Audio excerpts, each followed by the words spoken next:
This is an RNZ podcast. Kia ora and welcome to the Kim Hill Collection.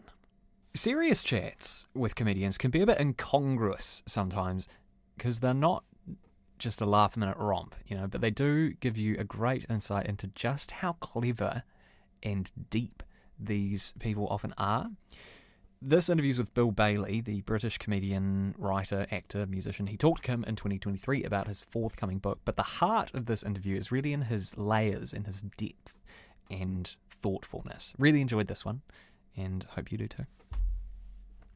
Bill Bailey has been described as Britain's biggest alternative act, an Edinburgh Fringe curiosity who has somehow become a national treasure via a whole heap of things: black books, wildlife programmes, musicianship, Never Mind the Buzzcocks, and of course stand-up comedy. Last time we spoke, it was largely about his book Bill Bailey's Remarkable Guide to Happiness.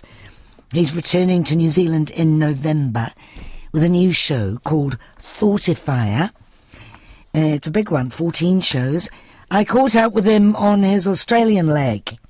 Well, you know what? What was it called? Oh, yeah, the pandemic. That's what's kind of tipped out my whole schedule, really. It's changed my life in a way because, and also it pertains specifically to New Zealand because normally what happens is I come over and I tour around Australia and New Zealand in one huge tour. And then, of course, the pandemic intervened. And in 2021, when in the UK we were still in lockdown and Australia was still not available to tour in, I was able to tour in New Zealand in early 2021. And so what that did was it sort of threw out the whole my kind of cycle to the point that now that's a permanent change. And so what that means is now I tour New Zealand exclusively. So there you go. Yes. So there you go. The endless tour. Now, I thought you were actually going to say that COVID had you battened down so much that now it's sort of over in terms of getting out and about. You bust out and you're just touring and touring and touring, which you do love, do you? Do you love it? Yeah, I do love it, yes. And I think that it's something which... I mean, you would say that, right? You're not going to say, no, I hate touring and I'll be glad it's all over. But why do you love it? I would just like to run a little pie shop somewhere. No, I love it because it's... I get to see places, but because I love working, I like to work as well. I'm not much of a tourist. I like to go somewhere to do something, to have purpose. And that's what touring sort of provides me with. Because you can go somewhere and see a place and you go, oh, that's nice, and see the sights and get back in a car, go to the plane and go away. Or you can go somewhere, which I do, and then you entertain people. You talk to people. You work there. You sort of get to know a place, and you get you know how a place ticks and what makes people laugh, and is it the same as other places, and this, and something might happen along the way, which then folds itself into the tour. So that's why I kind of like it. I mean, you're quite a chatty bloke, right? I mean, some of your colleagues, one of them, I'm not mentioning any names, might have been here quite recently, slightly less gregarious than yourself, possibly didn't have such a good time. But you're just out and about. Well, the thing is, yes, that's right. And I couldn't possibly comment on who you might be alluding to. But yes, I like to be out and about. I like to go places and do things. You know, when we're on tour, me and the crew will go off, do something, go paddleboarding, we'll go surfing, we'll go mountain biking, we go skydiving, we'll do something. We'll go bushwalking. That's what, I want to get the most out of every minute of every day because Lord knows how many of them are left. Oh, you're making me sad now because of Sean Locke, who died 2 years ago, was a very good friend of yours, and you've been walking in his honour and raising money for cancer causes. Yeah. Not that you were doing that before Sean died, actually, did you not? Yeah, we did. I organised 2 long-distance walks, both raising money for cancer charities. That was in memory of my mum. And then a few years ago, it was when Sean died, 2021. So we were supposed to die. We were supposed to walk with Sean in 2020, but of course the pandemic intervened. We were supposed to do it the next year, but sadly Sean died that summer. So last year we organised a distance walk in his memory, and it was sad, and it was also it was a lovely way to talk about him and remember him, because his family came, friends came, we just walked and we told stories about him as we walked. Yeah, walking and talking. We'll talk more of that walking and talking in a minute. But I was just wondering, in your happiness book, you talked about the importance of being there for another person, and I wondered whether what you were thinking about at that point was Sean, because he must have been ill at the time. Yeah, very much so. Yeah, I mean,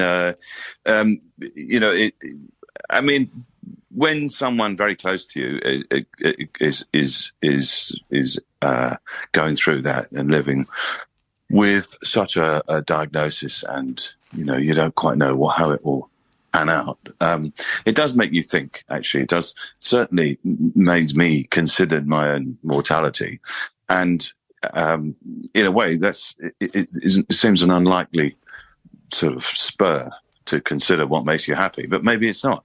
Maybe it brings those things into sharper relief, because you focus then on what's important, and you try to sift out the things that aren't, and you then perhaps focus on the things that make you happy, because happiness, of course, is elusive. It can be slippery, mercurial. How do we pin it down? I think a lot of the time people don't quite know what it is. You have to define it first before you can seek it out. You've never lived life at half-mast, though, have you? I mean, are you finding yourself doing things that you wouldn't have done, 3 years ago, 4 years ago? Perhaps, yes. I mean, I throw myself into anything, any situation. I like to immerse myself in it. You always have, though, right? I always have, yes. But perhaps more so in the last few years. I think maybe that's it. You sometimes get these, little moments where you think, time is precious. Time is not infinite. We have a limited time on this earth. What do you say? Now you break the news to me. No. The snickering footman, the T.S. Eliot in the wasteland. He's there. He's waiting for you. Oh. Yesterday, I had the most life-affirming moment. I swam with a whale shark, which was the most extraordinary thing. And I'm still on a kind of bit of a high, I've got to say. It was just a beautiful moment. I'm not entirely sure what a whale shark is. Is it more of a whale than a shark? It's a shark. It's the biggest fish in the ocean, but it's a gentle giant. It's a filter feeder. Wow. So not a bitey thing. How big? We just got out. Oh, I mean, like 6 meters or something. So big, it's a bit of 20-odd foot long. I think they can be huge. I mean, this was a small one, but just as we got out of the water, somebody said, "Oh, there's a 5 meter great hammerhead in the shark, a proper bitey one." And I went, "Oh, I'm fine. I'm good." I was already having my hummus and carrot batons by that point. Wow. And is it always there, this whale shark, for swimming with, or did you just happen upon it? Well, I'm in Exmouth in northwestern Australia. So I'm up near the Ningaloo Reef, and this is one of the places where they like to congregate for food.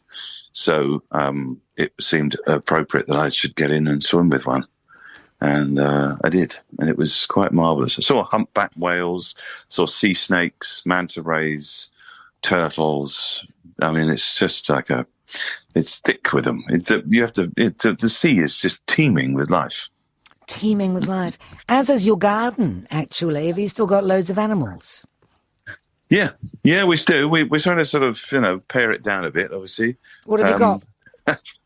We've got various things, rescue birds, and we've got couple of we had some ducks, some chickens, a few rescue parrots. We had a rescue armadillo, and then we had a male and a female, and we just had a baby, just bred a baby 3-banded armadillo, which is I'm extraordinarily chuffed with. Where did you get an armadillo from? Well, these things, they're sort of in captivity, and sometimes they're... You mean people keep them as a pet? People, no, in zoos and private collections, and then for whatever reason they can't look after them, and then or it may be that animals are being trafficked, and so because we are a halfway house, we're like a foster home for, animals. We said, well, we got room to look after it, so we looked after it for a bit, and then we got a female, and then we've just been looking after them for the last year, and then they. But specifically, where did the armadillo come from? It came from it was a private collection in the UK, so they couldn't look after it anymore because they were, I don't know, people. These things happen. They close. There's financial sort of situations change. People they feel that the things close. What happens tragically is usually what happens is someone dies. There's a kind of couple that run these things, and then someone dies, and then the other partner thinks, oh, it's all too much. I can't look after them, and so all the animals are either, they're there. They've been habituated to captivity. You can't release them, sadly. So what do? So we offer them a home. And did somebody ring you up and say, "Yeah, I've got an armadillo for you"? It's quite a small, it's a community. Everyone knows everyone. The Baileys will take it, they'll say. You can probably answer me this question then. My grandson asked it the other day, and we just made it up. What noise do armadillos make? What noise do they make? Yes. They make a kind of low grunting. Yes, you must know. We'll do it. And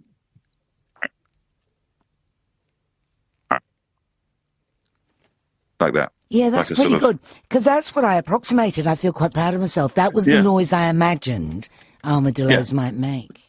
Yes, a low grunt. Very good. Not a high-pitched, I don't know, I've never heard that. But they're quite active. I mean, at night, when I'm working in my studio, they're next to me, and I can hear them banging on the wall. Are they nocturnal, or are they just busy? Yeah, busy. Ah. And do they bite? No, they're very, very, very tame. They're cute.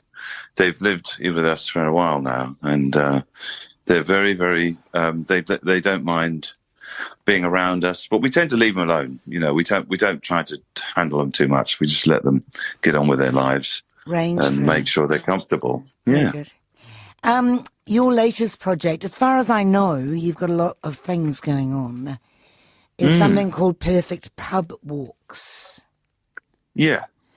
Well, it's not really. That was a kind of... Do you know what happened? That was we were filming around Britain, and of course, the general public, being so diligent as they are with their cameras, spotted me, and then people sort of present this story to the tabloids, and so the tabloids are about to sort of launch this whole story because they offer money for people. Have you seen a celebrity out and about? Just phone us up and we'll give you a few £100. So that's what they did. And so then then everyone has to go into a panic mode, like, oh, well, we better produce a title for this show, which is yet untitled. And so that's it. But it's not really about pub walks. It's about walking. It's a walking show. And the pub is just a kind of a thing to hang it on. What it's about is about the nature of walking, as we were talking before, about the nature of it, how it sort of elicits conversations that you perhaps, didn't expect. It frees people up to talk in a way that's not quite so, shall we say, intense. If you're sitting across a table looking at someone eye to eye, it's difficult sometimes to break that spell. But if you're walking side by side with someone, you're walking somewhere, you're stopping, you're admiring the view, conversations tend to flow in a way that's slightly freer, and it takes you into unexpected territory. And so, as it proved to be with all the walks that I went on, people were talking about all sorts of things, and they found themselves like, I don't know, I never talk about this. I never really had this conversation, but I'm glad that I did. Who did you go on walks with? I went on walks with my old friend Alan Davis, who's an actor and comedian. I went on a walk with Sean Ryder, the lead from the Happy Mondays, a rock star, proper bona fide rock star. Never done anything like this. I went with Paul Merton, who's a famous, comedian and improviser, and of course broadcasting legend Sir Trevor MacDonald, who is the first British journalist to interview Mandela when he came out of prison. So quite an interesting bunch. And a few years ago, the BBC did a very similar concept series, did it not, called Mortimer and Whitehouse Gone Fishing? Yes, that's right, Gone Fishing, that's right. And it's very much in that vein, really. Two blokes, perhaps of a certain vintage, going off and talking about all sorts of things. Some of it funny, some of it serious. And it really sort of it does very much line up with my own theories on this. That actually the act of walking is with someone. It does kind of, you form a bond, a companionship, and then you sort of feel you're able to talk about anything. I think it's a much underrated activity. And the idea is that men tend not to talk about the important stuff with their mates, mental health, physical health, domestic issues. Exactly right. And it has that kind of way of, for example, Sean Ryder, who's I don't know if you know anything about him. He was a pop star with the band The Happy Mondays at the peak of the kind of Manchester rave scene. And they had, number one albums, sold out stadiums around the world. And, and he has very openly talked about his drug problems and only, recently discovered that he was diagnosed with ADHD. And so he was sort of realized that has affected his life in such a huge way. And he talked very candidly about it. And we had a great conversation. And he and it's interesting, he kind of he texted me and said, "Oh, that was great. I loved that. It was one of the best things I've done in years, And I just think that's a testament to this. Perhaps, I don't know. I mean, people talk to me, I suppose. People like chatting to me. That's what it is. No, well, I'm sure that's true. But why do you think that it's so hard to get men? I've been reading Caitlin Moran's latest book. Yes. What About Men? Have you read that? About Men? Yeah.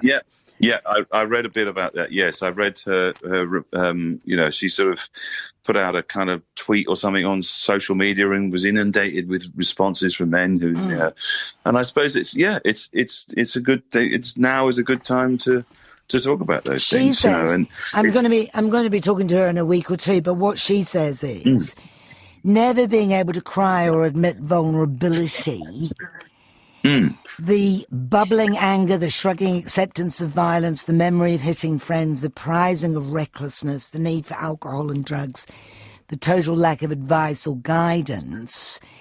This is the symptoms of men being punished or screwed over by the patriarchy as much as women have been. This is her argument. What do you make of that? Well, I mean, I like Caitlin's writing very much. I've always admired it and have told her so whenever I've had the opportunity. And I think that she's very perceptive, I think, in this regard. I mean, I think that,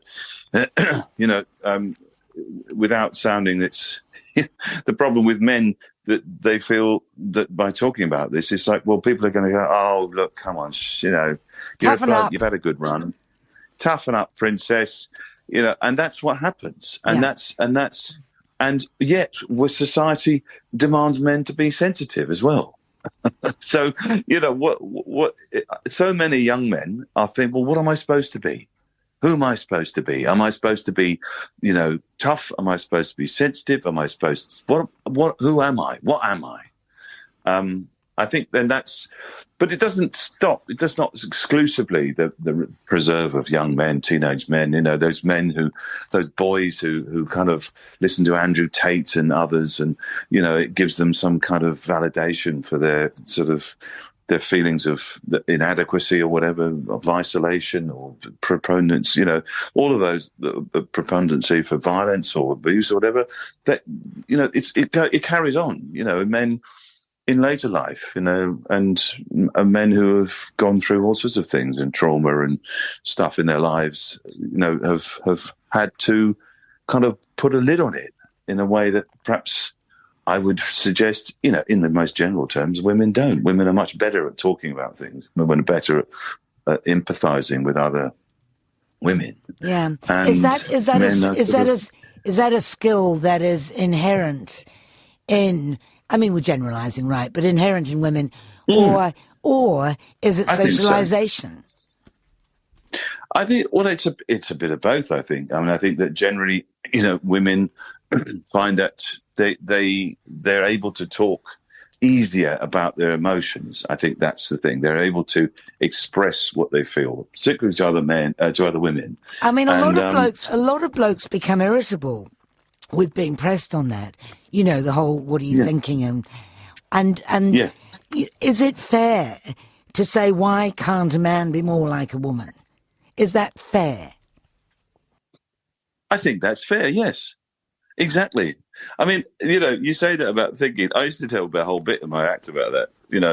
But when my wife said to me, "What are you thinking? What are you thinking?" Yeah. And and I would say, we've got to a point of our relationship where we don't say that anymore because we're very honest with each other. And the danger would be if she said, "What are you thinking?" I would say, "Really? You really want to know what I'm thinking?"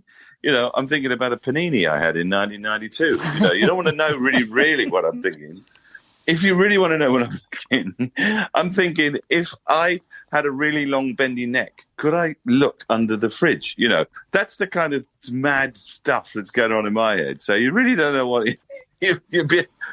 beware of what you wish for. Right. But no, I take your point. I think that's it. I mean, I think that it's kind of I talked about this a long time ago, and it's just rumbled on.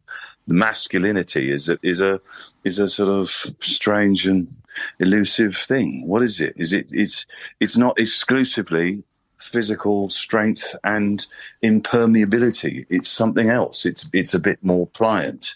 Being a man is a bit more. There's a bit more to it than that. There's a nurturing element to it. There's a kind of sensitive element to it, and those sort of things sometimes get lost in the kind of stereotypical look at the way we live our lives. You have taken yourself off Twitter, I understand. No, I just I can't be bothered with it anymore.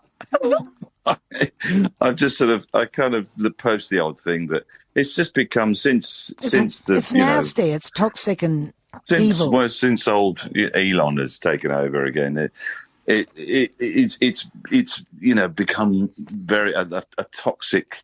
It's a vituperative swamp of unpleasantness, and it's a shame because there was some good things about it, but I can't be doing with it now, to be honest. Do you think that that's something to do with Elon Musk, or is it something to do with just the nature of the social media platform, which is Twitter? Well, no, I mean, I think that there's generally, I think there's a bit of both again. I mean, but I think the fact he allowed back onto Twitter all of these banned accounts that had been banned with good reason, then that sort of, it poisons the well of public discourse, because there was times when it had it had its moments. There were, certainly in terms of places where people are facing repression, or people are facing a kind of some kind of chokehold on their freedom of speech. Twitter is a way of allowing that to kind of bypass state intervention. So it had a sort of that feel to it. It had a kind of civic power, not just endless shouting about trivia, Like now. Like it is now, yeah. Yeah. Although it could be very funny, but I don't think it's funny anymore either, is it? No, I think that's it. It used to be a place where you could have a bit of fun. What's going to replace it? I mean, is it something else is going to come along and fill the void? I don't know. I think maybe people Do you know what? I was just been in Albany, down in the south part of Australia, southwestern part of Western Australia, and I sang with the shantymen. There's a bunch of blokes, and they sing sea shanties in pubs, and honestly, I think singing my avowed hope is that people start joining choirs and go and sing in pubs, Radio, and find that's the way forward. Yeah. Not just saying, like 240 characters of bile. In advance of your tour, which is called Thoughtifier, you'd better give me a quick preview of the themes you will be exploring.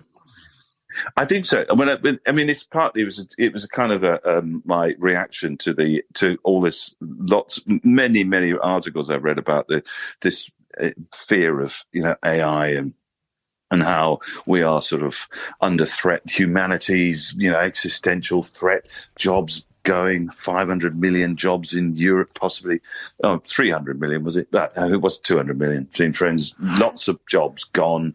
Fakeness. We don't know who's talking to us. We don't know. Could they take over in all of this?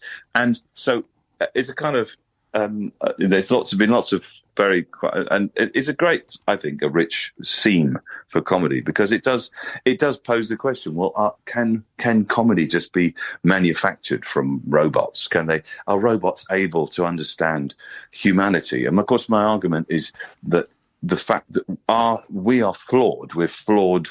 We are contradictory, cussed, hairless, clumsy, sometimes brilliant beings that could not possibly be replicated. And that's what I'm celebrating, sort of the humanity in all its sort of flawed glory.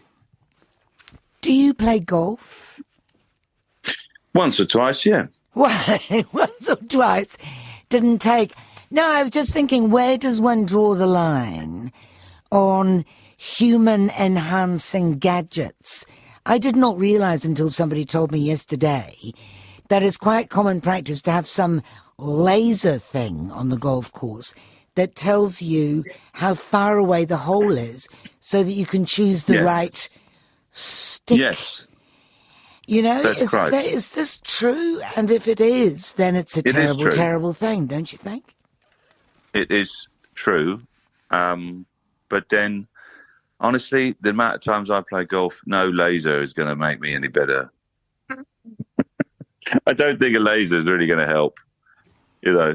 Honestly, I mean, people have been playing golf before lasers very, very successfully. So it's one of those gadgets which seems like it might be useful, but I think in the ultimate, it's just, if you start relying on it, and your laser packs up, then what? Yeah, well, exactly. I thought you'd be more concerned about this. But you think it's a bit like an air fryer that people are using? I think it's one of those. Yeah, exactly. Honestly, I don't think so. I don't. Unless you get a robot arm that can actually hit the ball. Well, where do you draw the line? Where do you draw the line? Well, exactly. Back to my question. It's a slippery slope. I think just don't play golf. That's the solution. It's a silly thing, take up singing. It's much better for you. All right. All right. We'll talk about that another time. Some people can sing, some people can't. Don't be part of that irritating crew that claims that everybody can sing, because it's not true. It's not true. It is true. No, it is true. No. Everyone sings. You sing in the shower, you sing at home when nobody can. You sing away. Everyone does. Yes. Bill Bailey coming here in November. He wasn't, by the way, talking about the hairy aardvark, which does apparently scream.